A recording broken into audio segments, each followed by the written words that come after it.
Hello! I've been playing the closed alpha of DRG Rogue Core, and it's really good. I've clocked in nearly 40 hours, and we haven't even had the first major update. But a very valid concern I've heard from people is the lack of late joining. In DRG, the game Rogue Core is a spin-off of, you can join a game mid-mission with the exception of deep dives, which only allow for you to rejoin if you got disconnected midway through. This made it really easy to gather a full team of randoms, as a host could just start the game by themselves and let players trickle in without having to wait in the lobby doing nothing. And if you went searching for games to join, most of the lobbies that popped up would be joinable. Rogue Core uses the same logic that deep dives do, and considering the game is a roguelite, it makes sense. But this comes with the potential issue of making it annoying to find a game with other players, to the point that a lot of players may just opt to play solo and avoid waiting. Which could really suck in a game heavily designed around co-op, which is where, in my opinion, the game is at its most interesting. This is the first wave of playtests, so we have a really small player base, and it's hard to gauge the severity of the issue, but it could become a problem. The issue is that in DRG, the power level of a player stays the same throughout the entire mission. It only changes between missions, so it doesn't matter at what point they join. But in Rogue Core, players get more powerful as the mission goes on, so if you suddenly drop in another player mid-mission, they'll be weaker than everyone else. A solution a lot of people have pitched is to simply give late joiners a choice of a bunch of upgrades, allowing them to pick an amount equal to what the team has got so far, but this likely causes more problems than it solves. The point of a roguelite is that you start the game weak, then progressively earn more power throughout the course of a run. With Rogue Core, it also puts emphasis on making that growth in power be a team effort, which it does quite well. Even with randoms, I've never had arguments over what upgrades people get.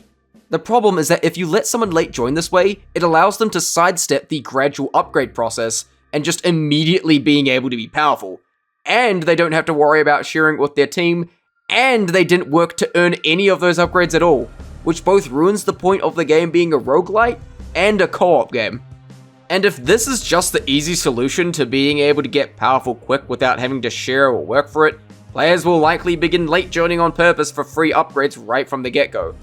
Given the opportunity, players will optimize the fun out of a game. That's a famous quote in game design for a reason. If it's the easy and convenient option, most players will take it even if it hurts their enjoyment of a game in the long term, because that's just how humans work. It's like how DRG is designed around teamwork between 4 different classes. You can choose to go stack 4 drillers for the fun of it, but it's clearly the suboptimal strat compared to having all 4 classes, which is by design. If 4 drillers actually was more reliable than having all 4 classes, most lobbies would just be filled with only drillers instead. And all the interesting class teamwork which makes the game so fun and unique would be ruined. In fact, it's actually super impressive that even in modded DRG difficulties, where the game is being pushed beyond its intended limit, none of the 4 classes are especially dominant. Most character-based shooters do not get this right even without mods. But yeah, point is, that likely won't work. Another idea, and one I had myself briefly, was to allow people to join as a spectator, then get put in after that match ends. But then I realized the issue is that as a spectator, you're not able to do anything other than watch, and there's a good chance you'll just go AFK. Then, once you go back to the Ramrod, the host is left with a bunch of AFK players, and has to kick them. Or because the host wasn't interacting with the joiners much, if at all, they may just decide that they're done for the night after that game because they aren't motivated to play another game with you, and may do so without giving any warning at all as they may forget you're even there. So it's a massive headache, but I believe I've come up with an idea that might solve the late joining issue without disrupting the game's flow. And that is to have late joiners play as a drone that works like a more interesting version of Bosco. As the drone, you can fly around, shoot stuff, fire rockets, dig Exponite off walls, carry heavy objects, ping stuff, and maybe more. You can take damage, but regenerate health over time, and if you get downed, you come back after some time instead of a dwarf always having to pick you up.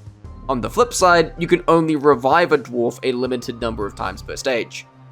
This may sound a bit boring, but the catch is that the drone can receive upgrades whenever the dwarves do as well.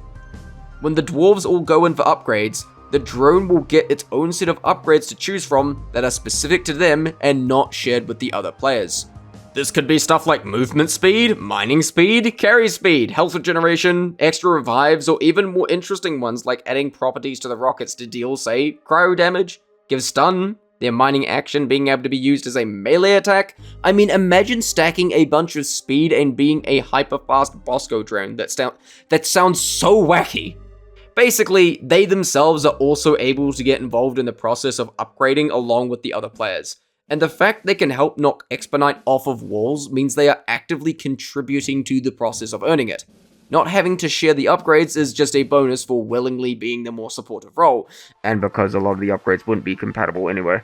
Also, if they can help carry toolboxes to workbenches, they should also be able to use them, and those upgrades could lean further into weaponry and offensive power. Now, because the drone leans more into a supportive role, at least when they first join, the difficulty would only scale half as much as it would with a dwarf, so they aren't as much of a potential liability. But even just an unupgraded drone is still quite useful if it can fly around, knock minerals off walls, and of course, revive other players without needing to be constantly babysat by the dwarves. If the drone joins in the early game, they get to kit themselves out with a whole host of upgrades, and if it's really early, the host may just decide to abort the mission to let that player be a full-on dwarf instead, since they haven't committed that far into the mission yet. If the drone joins mid-game, they'll get less upgrades overall, but the wait time for the next game will be shorter. And if they join during the final stage, while they may not get much upgrades, if any, they're still a drone that can contribute to damage and revive players without putting other dwarves in danger. And they won't have to wait long until the next game. And they're still not spending that waiting doing nothing. They're still playing the game. Now, the big potential issue with this solution is that it'd be a lot of work to fully implement. But Bosco was added to DRG. He has a whole host of systems, AI, and even an entire mod tree. But it did wonders in solving the solution of single player being tedious and boring. So it was worth it. And secondly, it can easily be roughly slapped together as a prototype to test how well it might actually work. It's an alpha test, so there's room to try rough drafts of stuff like that. But yeah, that's my pitch to potentially solve the problem of multiplayer being too annoying to set up. Now, the player base may end up getting big enough that this isn't an issue, or someone at GSG comes up with an even better solution to the problem. That's just me throwing my 2 cents in here, and I'd like to know what other people think of the idea. The game is super cool even in its early state, and I want it to succeed. It's not the same game as DRG, and that's what I like about it. It's a very different experience while still having its unique flavor of co-op. Thanks for watching, and okay, bye!